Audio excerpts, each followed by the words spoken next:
Kalian pernah tidak memakai produk Samsung? Atau minum Aqua? Atau makan di KFC?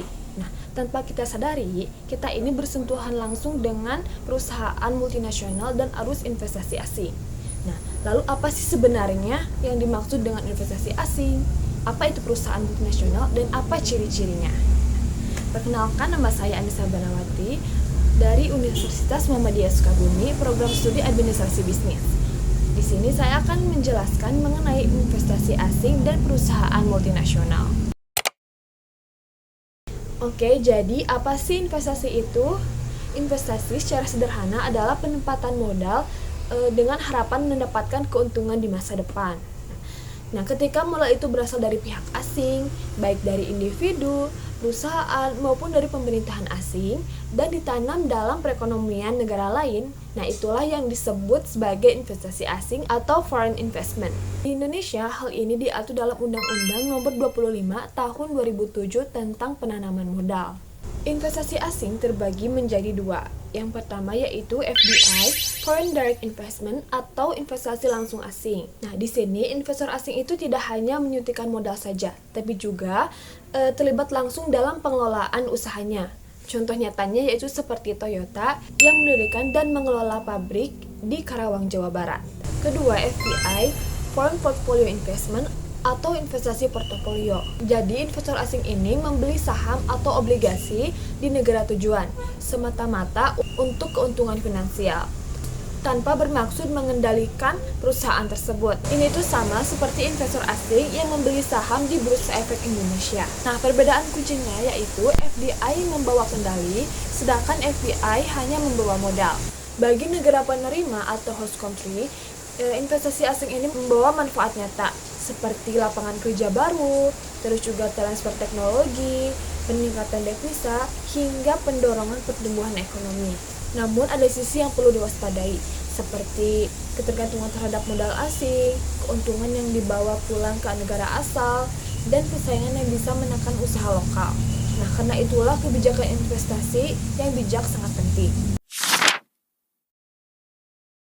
Selanjutnya perusahaan multinasional atau multinational corporation atau yang disingkat MNC. Nah, ini tuh adalah perusahaan yang beroperasi dan memiliki fasilitas produksi atau distribusi di lebih satu negara. Struktur sederhananya yaitu ada satu kantor pusat di negara asal yang bernama home country dan anak-anak perusahaan yang tersebar di berbagai negara disebut host country. Nah, kendali strategisnya itu tetap berada di tangan induk perusahaan. Sementara kalau operasional sehari-hari dijalankan secara lokal. Mari lihat contoh konkretnya. Unilever bermarkas di Inggris dan di Belanda. Namun, produknya seperti Lifebuoy dan Dinso ada di seluruh dunia. Toyota dari Jepang punya pabrik di puluhan negara termasuk Indonesia. Apple dari Amerika Serikat merakit produknya di Cina dan menjualnya di hampir semua negara. Yang menarik, MNC bukan monopolio negara maju. Indofood dari Indonesia pun sudah beroperasi di berbagai negara Asia dan Afrika. Bukti bahwa perusahaan dari negara berkembang pun bisa menjadi MNC. Istilah lain yang sering ditemukan dalam literatur adalah Transnational Corporation (TNC). Maknanya hampir sama. Namun TNC ini biasanya merujuk pada perusahaan yang sudah sangat terintegrasi secara global. Apa yang membuat sebuah perusahaan layak disebut MNC? Nah, ada 6 karakteristik utama yang perlu kita pahami. Pertama, skala dan jangkauan global. MNC beroperasi di banyak negara sekaligus dengan aset dan sumber daya yang terbesar di seluruh dunia. Banyak MNC bahkan memiliki total pendapatan yang melampaui PDB negara-negara berkembang. Kedua, kendali terpusat. Meskipun beroperasi di banyak negara, keputusan strategis besar, arah bisnis, anggaran, pengembangan produk ditetapkan dari kantor pusat. Anak perusahaan di tiap negara tunduk pada kebijakan induk. Ketiga, keunggulan teknologi. MNC umumnya memiliki divisi R&D yang kuat. Saat mereka hadir di negara tujuan, mereka membawa teknologi, metode produksi, dan pengetahuan manajerial yang sering kali lebih maju dari industri lokal. Inilah yang disebut transfer teknologi.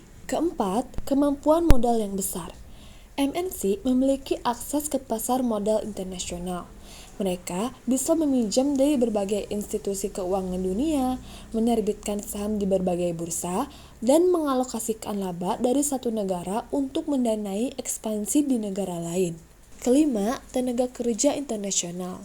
Di level manajerial atas biasanya ada ekspatriat dari negara asal, sementara operasional lapangan memanfaatkan tenaga kerja lokal.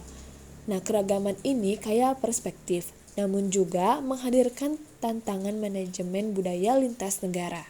Keenam, rantai nilai global. MNC modern tidak memproduksi semua komponen di satu tempat. Mereka memecah rantai produksi ke berbagai negara berdasarkan keunggulan masing-masing. Desain di US, komponen di Korea, perakitan di Cina, pemasaran di seluruh dunia. Inilah yang disebut global value chain.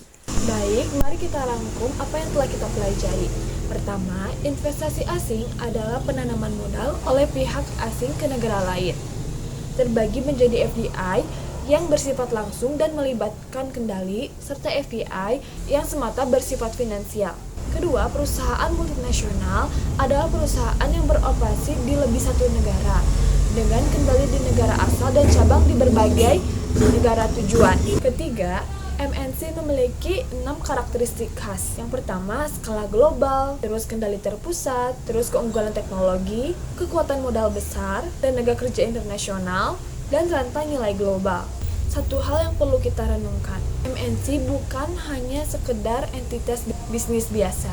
Mereka adalah aktor kunci dalam ekonomi global yang membawa peluang sekaligus tantangan, khususnya bagi negara berkembang seperti Indonesia.